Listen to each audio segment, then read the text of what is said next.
Hello everyone and welcome to this new tutorial of Flamingo TV. Today we are going to see how to create the game manager. The game manager will allow us to start the game and stop the game.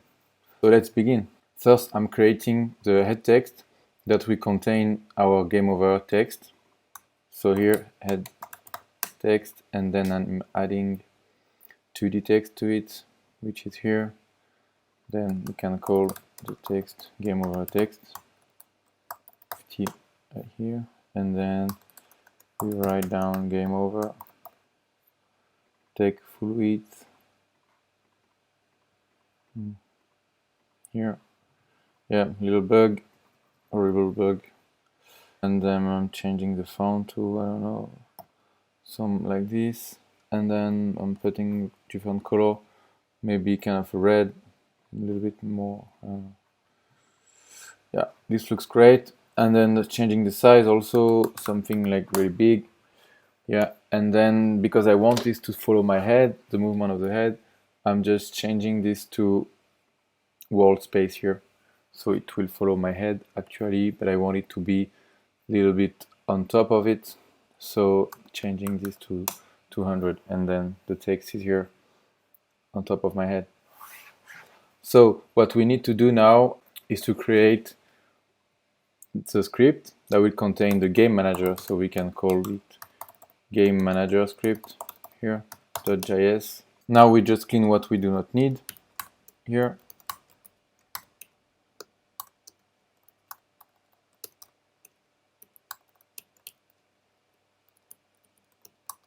Here, rename here. Okay.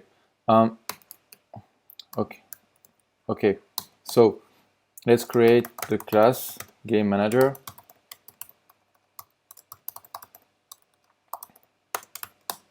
So this class will contain a constructor. This constructor will take our ship and also the game over text here. So this will contain the ship here. This will also contain game over text. The game over text will be hidden by default. Yeah, only show when it's actually when the game is over. This will also contain a time driver, which is equal to null at the beginning, and also containing the configuration of the time driver.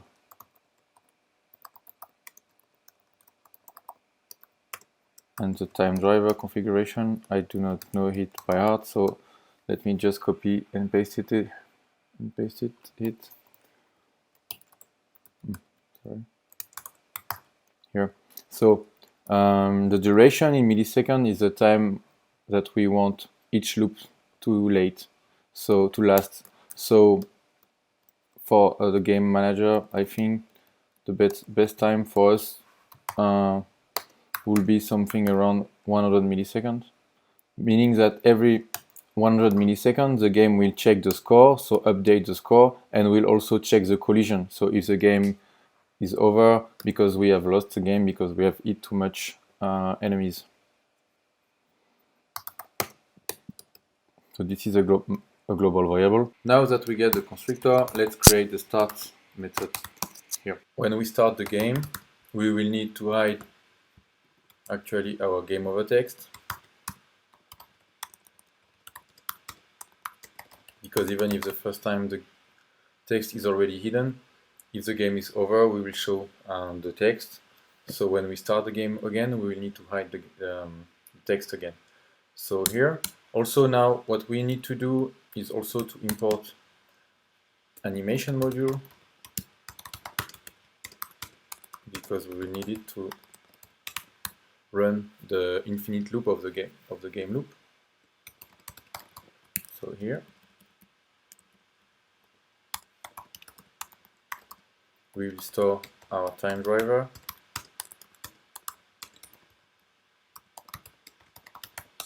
here, and then we pass the our configuration.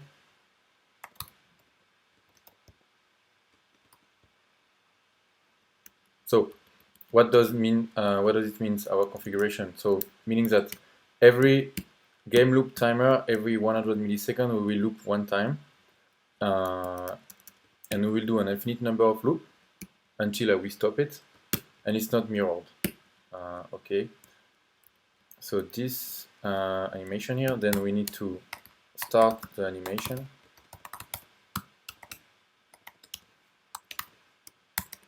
and we need to do something every iteration. So if we go on the page of the Spark AR documentation of animation, there is a method called on after iteration that we can subscribe to here inside time driver. So this method, it calls after each iteration. So after each 100 milliseconds for us, this method will be called. So each time we add the loop, this method is called. So this is how we work with animation and how we make like an infinite loop. So we can subscribe to this and create a callback function here. So each time the loop is running, what we will do spawning enemies, and we will also do killing enemies, verifying the collision between enemies and the bullets and enemies and the ship. But we'll not do this. We'll do that inside this episode. We'll do the collision inside the other episode. But in this episode, we will start the game, make the enemies spawn, and the ship also spawn. Okay. So here we start. Before we make the enemies to spawn, we will init the game. So let's create a method called init game here. Actually, what we do inside init game, we just make the ship, our player, to spawn. So this .ship .spawn, because we have created the method that called spawn inside the class ship. So when the ship will spawn, like we do here, when we tap on the screen, the ship is spawning. So we need to start this, okay? So to spawn enemies, let's create a spawn enemy method also. Yeah.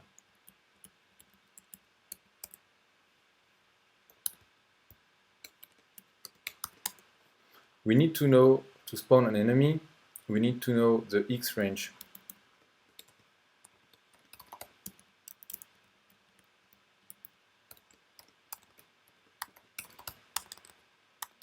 And also we need to know the life of an enemy, because if we go in to have a look to the class enemy, we see that when we need to spawn an enemy, it needs a life and X range, okay? So X range, which is the distance here. To spawn the enemies, we need to get them. And our enemies, if we have a look at our main script, not this file, but this file, they are stored inside these global variables called next enemy and enemy size. Here enemies, our enemies are stored in here. So we need to get this global variable inside our game manager. So let's take the variable that we need. Enemy, next enemies, enemies here. Let's copy and pasting it to my game manager here.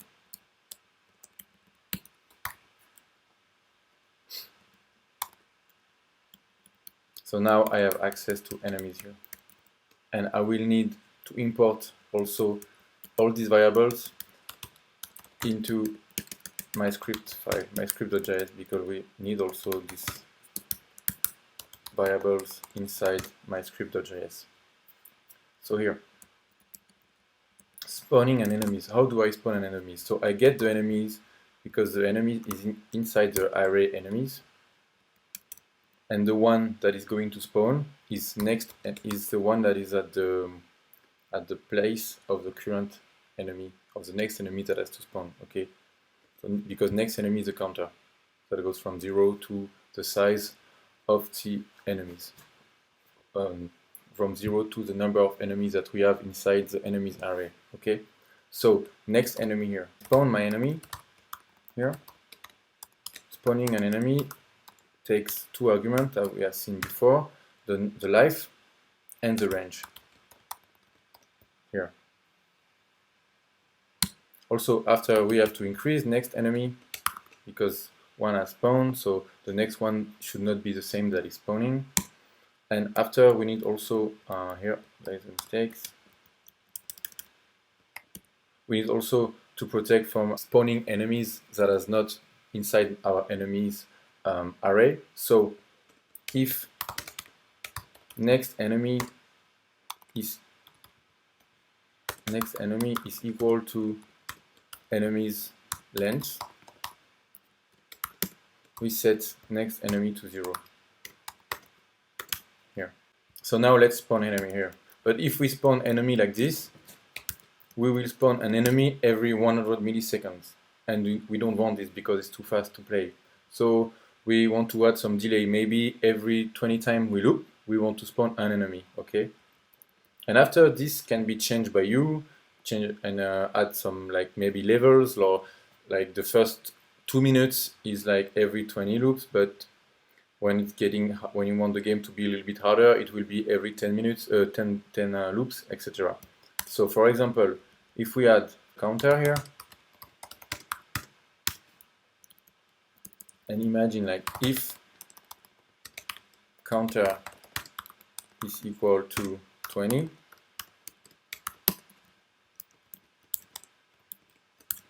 we spawn an enemy and then reset counter to 0, and so here we increase counter. So that will mean that when counter is equal to 0, so when we have looped 20 times, we will spawn an enemy, okay? And this also, if you want to change the difficulty, you can add like a global variable, enemy spawn timer or counter, or this. We can create this as a global variable. And then don't modify it during the game. Is equal to 20. So now every 20 loops we will spawn an enemy. Now one thing we have to manage is when the game is over. So let's create a game over method. So what is happening when the game is over? When the game is over, we show the text actually. We stop the time driver because we want to stop the infinite loop, because the game is not playing, so no more so the game is not looping. And we also want to add a global variable that we can call game is on, that is true when the game is on and false when the game is not. And then when we start it here, init game, we can set game is on to true. Okay. This will allow us to display for example some things that we will need later, or you can have like global variables, maybe send this variable to the patch if you need, etc, etc. We will need it for like allowing to shoot, because now if I blink I'm shooting but the game is over, so there is no point. We need to prevent this, not to be able to shoot when the game is over, for example. That's why we need this variable. Okay, so now that we have our game manager class, we need to modify our script file. Import our game manager class here.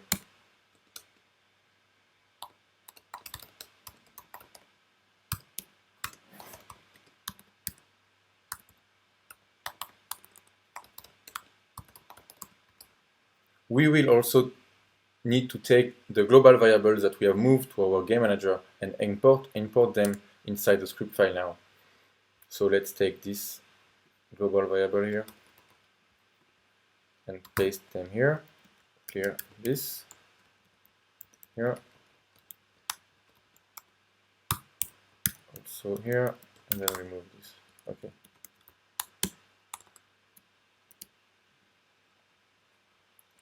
So now we need to import our text we've written game over, which is called game over text. Let me check to be sure. Game over text, yeah, game over text. Here. Also, we need to increase the results here, the counter, because this one used to be 0, 1, 2, 3, 4, and now it's 5, 6, 7, etc. So 3 is still 3, but 7 becomes 8, 6 becomes 7, and yeah, 7 becomes 8, 4 becomes 5. Actually, this here we can clear because it was our test, and 5 becomes 6. So what we are gonna do when we tap, actually, if the game here that we have not actually exported, we need to export. So game is on here.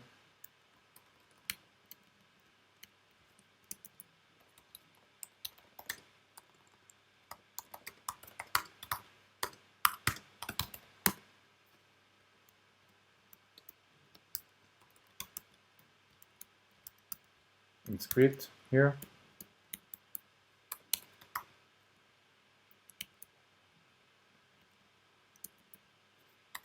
If game is on is equal to false, we will be able to start the game. And here is when we shoot by blinking. Here we can shoot only if our game is on, okay?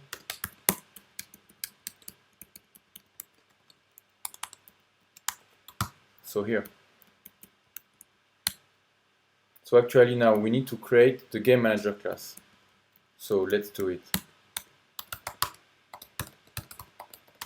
To instantiate our game manager, takes ship, and also it takes our game over text. So 0, 1, 2, 3, 4. Results of 4. Here. So let's save. There is an error. Game manager here. Let's see if there is no error. Game manager does not exist.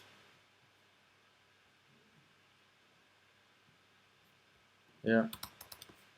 Okay, rename it. So yeah, and then now, so when I'm tapping now, I can start the game. So game manager, start. And start takes X range, as we can see here. Game manager, we save. This was not saved, I don't know why. Anyway, takes X range, okay? So here. So now let's start. What happens if I tap? Okay, there is an error. So there is an error, meaning spawn somewhere undefined, so line 31. So if we go to game manager, line 31 here, ship.spawn. So maybe because, let me see where I created game manager. So I created game manager here, but ship here is not created on this line, it's creating way after. So copy here and create game manager here. Because if I do this before ship does not exist. Let's clear the errors here. Let's tap, try. So when I tap, the ship is spawning, but then there is another error. So there is another error. Let's see. It's in the file enemy.js. Let me reset here and clear. So meaning it's somewhere where I'm spawning the enemies, because I spawned the enemies, because I know my file spawn.js, enemy.js does not have an error because we have used to try it before with our time looped. We are multiple times that I've just removed. So there is somewhere when I'm spawning enemies. So this dot spawn enemy, I don't add any argument to it, so that's normal. Xrange does not exist, so I should give Xrange here. Okay, let's save here and start. So yeah, enemies are spawning and I can shoot. Now let's try if game over works. So let's, for example, in my script.js, let's try by adding like a timeout. Set timeout. Call back here. And here I'm calling game manager dot game over. And then waiting for 2 seconds. So the ship is spawning, I can start shooting. No, okay. I've made something wrong. Let's have a look. Time.set timeout, game manager, yeah, here. I don't know why I keep misspelling this. So let's tap ship is spawning, game manager doesn't exist, okay. Yeah, here, this doesn't exist. Okay, cool. I have misspelled like a lot of time. Okay, I think it's maybe, let's see what I've done with game over. So here, oh yeah, so I don't see if it's game over or not. So I done false when it's game over, and also maybe just like 2 seconds is maybe too short, so we don't even see what is happening. So let's try 35 seconds just for the test. Here, and so tap, I can shoot, and I see enemies are coming, and then after 2 seconds, game is over. No more enemies are spawning. I cannot shoot, and I have written game over above my head. What happens if I tap again? I can start again shooting, and then enemies are spawning again, and 5 seconds after, game is still over. Okay. So yeah, if you want to try, you can put 25 seconds or anything, and then try if it works well. Let's see. I think it's working. I won't wait 25 seconds in the video where you cut. Anyway. Yeah, so it seems to work. So now we can tap the screen to start the game, and then also after we hit game over, the game is over. So next time we are going to see how to manage the collision. So we will make the increasing of the high score, the score, and then also we will create the real game over when the ship has been hidden more than one time, like 4 times it will be. And then yeah, that's it for today, guys. Have a great day. Let me know if you have any questions or if you want more tutorials about some things. See you guys later. Bye bye.